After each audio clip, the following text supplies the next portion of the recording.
বাঙালির প্রিয় কচুর শাক, তাও আবার যদি হয় পুজোর ভোগের কচুর শাক, তাহলে তো কোনো কথাই হবে না।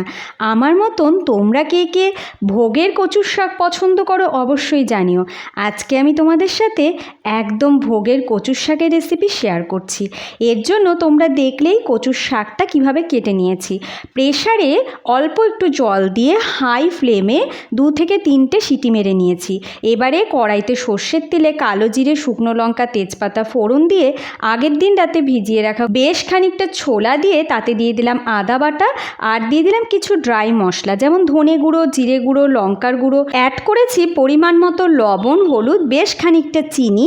এবারে কিন্তু ঢেকে রেখে ভালো করে কষাবো। যখন দেখবে এরকম শুকনো শুকনো হয়ে কড়াইয়ের গা থেকে উঠে আসছে, তখন একটু গরম মশলা দিয়ে নামিয়ে নাও। সত্যি বলছি, উফ, যা হয়েছিল না, ভীষণ সুস্বাদু। সবাই ট্রাই করো। রেসিপি ভালো লাগলে চ্যানেলকে সাবস্ক্রাইব করে ভিডিও লাইক শেয়ার করে আমার সঙ্গে থেকো।